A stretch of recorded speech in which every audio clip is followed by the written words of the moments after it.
The last time my family spoke to me like I mattered was the night they left me standing alone in our living room right after my mother introduced me as the disappointing one.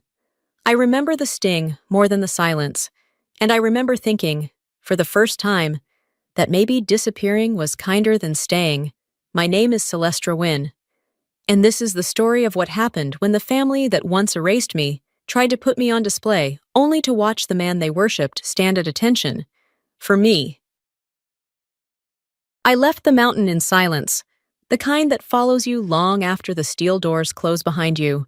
The drive out of Colorado carved a straight line into the cold, and I let it. It had been 3 years since I last turned toward Jackson Hole, and every mile made my chest tighter, the way it always did when I headed back to a place that remembered me far less than I remembered it.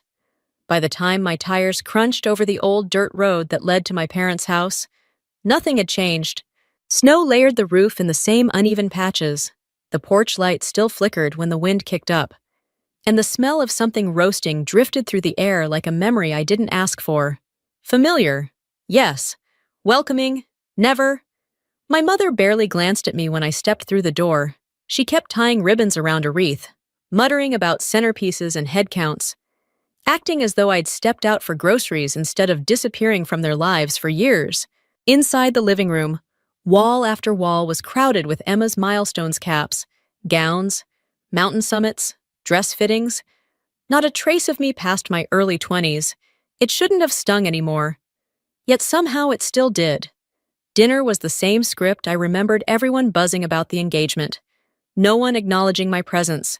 Even the neighbor's old cat brushed my leg with more intention than my own family.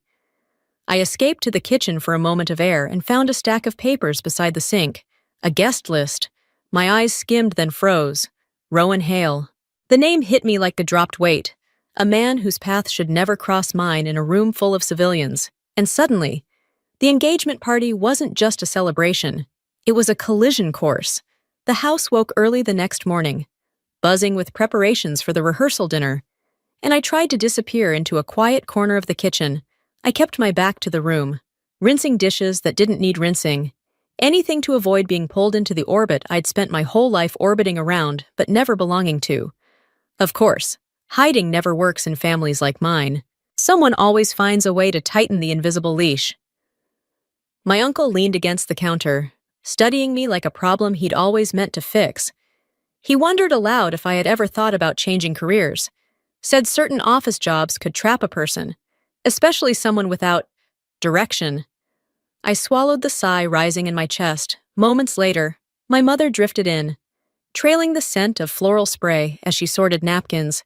She reminded me not to bring up anything work-related in front of guests because no one wanted to hear about dull tasks during a celebration. She didn't look at me when she said it. She didn't have to. Then Emma peeked in, already glowing with pre-wedding excitement. She asked me not to make Rowan uncomfortable, explaining he was outgoing and could get tense if people around him were too serious. As if seriousness was a flaw I carried deliberately.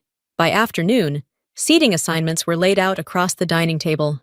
My mother placed my name card at the very end, near the back door, smiling as though she'd done me a kindness.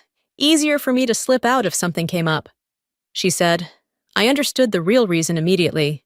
It was the seat reserved for the person you didn't want framed in any family photo. I sat there anyway, listening to them chatter about flower colors, cake fillings, table runners. I traced every movement in the room without meaning to who stood where, how people shifted, where the nearest exit was, old habits from another world. Not a single face turned toward me. To them, I wasn't a person. I was a placeholder. When the noise got too tight around my ribs, I stepped outside onto the porch. The light from the window spilled across the snow, and in that pale wash, I saw a shape standing beside my father. Rowan had arrived earlier than expected, smiling politely as he shook my father's hand. I froze in the doorway, his head lifted, eyes catching mine for just a fraction of a second. Something flickered there, a spark of confusion, recognition trying to form a shape. It slipped across his features so quickly, anyone else would have missed it. But I didn't. I felt the shift like pressure dropping before a storm. Rowan had seen me somewhere his fiancé could never imagine. No, he had heard me. A voice you only hear through layers of static, over open channels meant for men who go into places most people hope never to think about. And that was the moment I knew the danger wasn't just in being overlooked anymore. It was in being recognized. The rehearsal dinner glowed warm and golden, full of clinking glasses and soft laughter meant to make everyone feel at ease.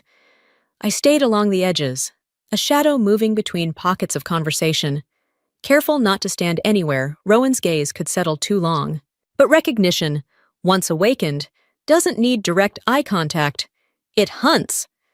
Emma brought him around for introductions, beaming as she spoke. When she gestured toward me with her usual vague description, I watched Rowan's expression shift by degrees, first polite, then uncertain, then something sharper. His eyes widened just enough to register the echo of a memory brushing past him. I felt my pulse climb. He wasn't reacting to me as Emma's sister.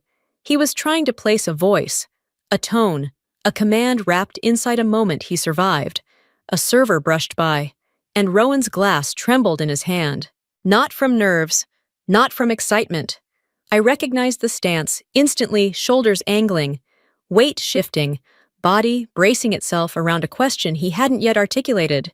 He was sifting through fragments he didn't know he'd kept. I held still, hoping the distance between our worlds would muffle whatever trace of me he was reaching for. Then he turned to greet someone, and the cuff of his sleeve pulled back. The scar, long, pale, unmistakably placed exactly where the post-mission report had marked it. Kingsport Icefall, a mission that should have stayed sealed behind thick metal doors and security clearances. A mission where hesitation would have meant he and his team never came home, and I had been the one to authorize the extraction. The floor didn't move, but my balance did, not because of fear of him, but because of what would happen if he succeeded in stitching that memory to my face. In this room, I was supposed to be the quiet sister with the forgettable job. If Rowan remembered who I truly was, everything this family built on assumption and ignorance would crack open, and nothing, absolutely nothing, would be the same after that. I walked into the engagement hall by the lake, already mapping exits in the back of my mind. It wasn't paranoia. It was muscle memory. And while everyone else moved through the room with the ease of people who felt they belonged, I kept tracking the one person whose memory could unravel me with a single spark. Rowan stood near the far wall, posture too controlled for a man at a celebration. He didn't know yet why his gaze kept drifting toward me, but I could feel the pull tightening. My mother swept toward me the moment I stepped inside. She adjusted my arm like she was straightening a crooked prop and told me not to stand too close to the center because it would take attention from Emma. The comment grazed something old in me, but I let it pass the way I always had. When the music softened, she floated onto the stage and took the microphone with a practiced smile. She praised Emma and Rowan with theatrical warmth, then tossed my name out like an afterthought, making a joke about not quite remembering what I did in Colorado. Laughter rippled through the room, light enough that no one would ever admit it stung, but it settled under my ribs like a familiar weight. An aunt approached next, patting my arm as if consoling a child. She asked if I was managing on my own these days, unaware she was speaking to someone who spent most of her life dealing with pressure she couldn't imagine. I nodded, the easiest way to end the conversation. Across the room, Rowan shifted, shoulders squared, feet angled, not a social adjustment, an operational one. His attention locked on me with the unmistakable focus of someone combing through buried fragments. When Emma pulled me closer for a group photo, he tilted his head the way a seal does when something doesn't add up. His eyes fixed on me, unblinking, a crease forming between his brows. One breath, one flicker, and I could tell he'd touched the edge of a memory he wasn't supposed to have. The celebration grew louder as the night stretched on, but Rowan stayed unnervingly sober, like he'd slipped into a different frequency. I lingered near the buffet table, pretending to study the food while keeping my expression blank. The more I avoided meeting his eyes, the more determined he seemed to track me through the crowd. He eventually drifted toward me. Stopping at a polite distance, he said my name like it was a test soft, cautious, searching. I answered with the same careful neutrality, hoping not to give anything away. He started to speak again, then froze, as if a distant sound threaded through his memory. My gaze fell to his wrist, and everything inside me tightened. The scar, faint but unmistakable, rested exactly where the medical report placed it after the Kingsport icefall mission. Rowan followed my eyes, and the realization that washed over him wasn't subtle. He closed his hand over the mark, not out of shame, but instinct, the way a person shields the connection between past and present. A server bumped him, and the glass slipped from his fingers. The sharp crack of it hitting the floor cut through the room, but his reaction afterward told the real story. His hand trembled not from surprise, but from recognition flickering to life. He stared at me with widening clarity. I saw shock, disbelief, questions he wasn't ready to voice. He stepped back, chest rising as if bracing himself, his mouth parted. And for a terrifying moment, I thought he might speak a title that would shatter the entire evening. Emma appeared at his side, asking if he was all right. He answered after a long second, but his eyes never left mine. Something in him had clicked into place. Maybe my stance, maybe my eyes, maybe a command he once heard in the dark. Whatever it was, the truth had surfaced. Rowan was remembering me, and there was no turning it back. The night reached that delicate point when a party feels balanced on its own excitement, right before everything slips. The DJ lowered the music. Lights dipped warmer, and my mother claimed the microphone as if she'd rehearsed the moment in front of a mirror. I stayed exactly where she wanted me at the far end of the room, tucked behind a floral arrangement big enough to hide a person's entire existence. Then she called my name, loud and bright enough to cut through every conversation. She wanted me on stage. She wanted me in the frame. She wanted control. And pulling me forward was her way of tightening her grip, stepping toward her. I felt dozens of eyes lift toward me, curiosity mixing with that soft, polite pity people reserve for someone they assume hasn't made much of their life. My mother leaned close when I reached her side. Her whisper, sharp as a wire, "Keep smiling. Don't make things awkward." I forced a steady breath, letting the years of discipline smooth out any reaction. She lifted the mic again, praising Emma's future with Rowan, then tossed a jab in my direction about how impressive it was that I'd managed to show up despite my busy office job. Laughter trickled through the hall, and there, just beyond the first row of guests, Rowan stood 5 steps back, his expression locked not in amusement, but in something far more focused. Emma slipped beside me for a photo, grabbing my wrist.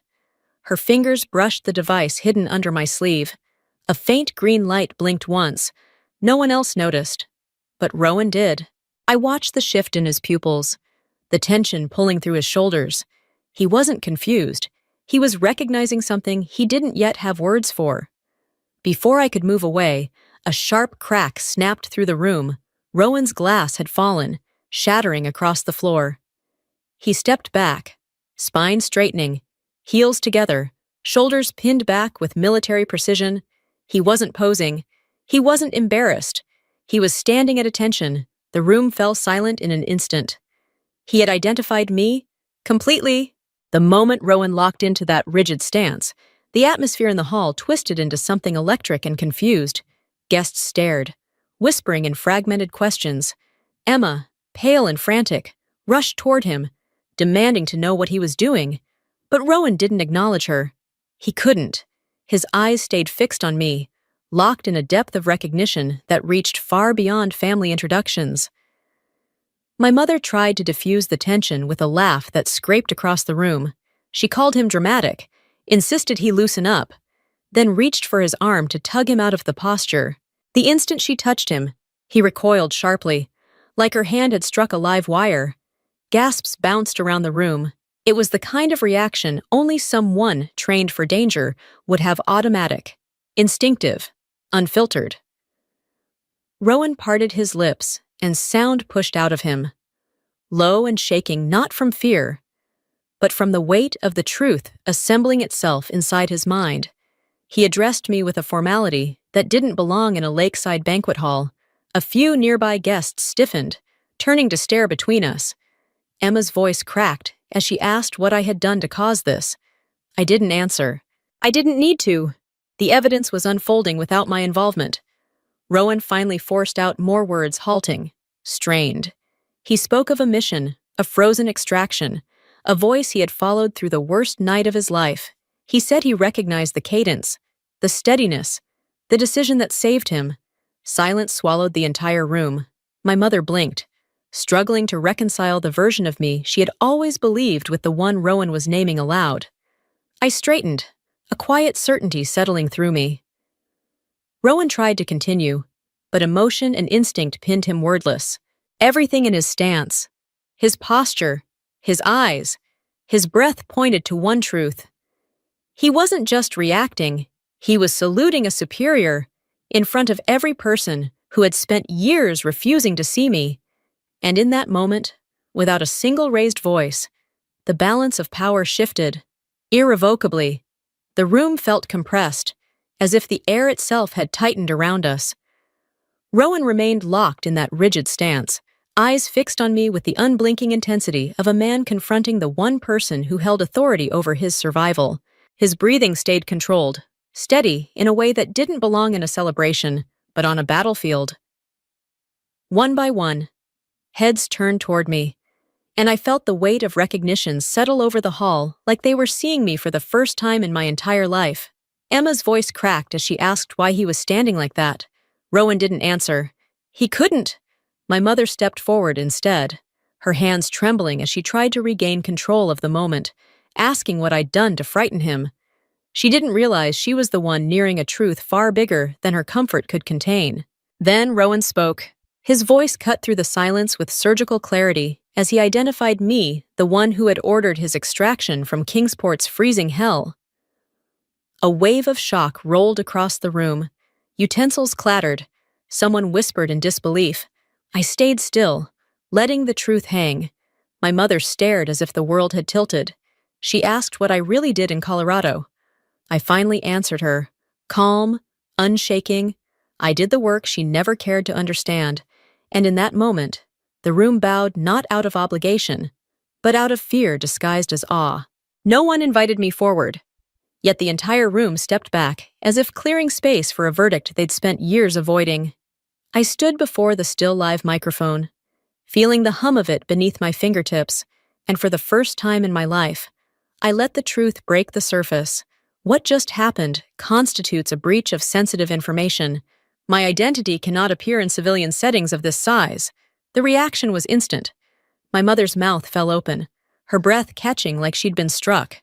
She stared at me, the way you look at someone wearing a mask you suddenly realize isn't a mask at all.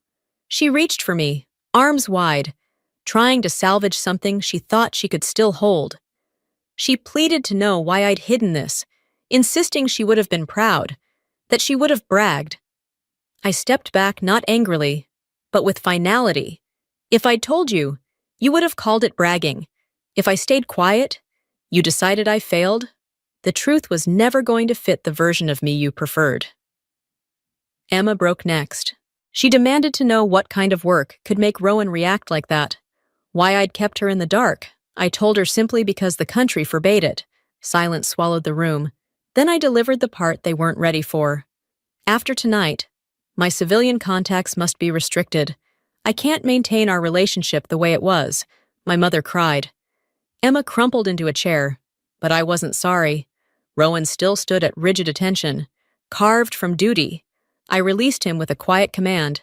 He exhaled, but his eyes held respect that hadn't been there hours earlier. I walked out untouched, leaving behind a celebration in ruins and a family finally forced to see the stranger they'd always refused to know. Winter in Montana carries a cold that settles straight into the bones, but it never feels hostile to me. It feels clean, honest. I spend my days in a northern command facility where silence is normal, not suspicious, and where no one fills the quiet with assumptions about who I should be. People here care about precision, readiness, responsibility, nothing more, nothing less. No one asks why I keep my life offline. No one measures my worth by titles or family narratives. They simply expect me to do my job well. And I do. One afternoon, an envelope arrived, heavy paper, embossed edges, the faint scent of my mother's perfume clinging to it like a memory that didn't know it wasn't welcome. Inside was Emma and Rowan's wedding portrait, both of them smiling. Untouched by the chaos of that night, I felt no bitterness, no sting of comparison, just an unexpected lightness. I filled out the RSVP with steady handwriting, unable to attend due to national assignment. Nothing more.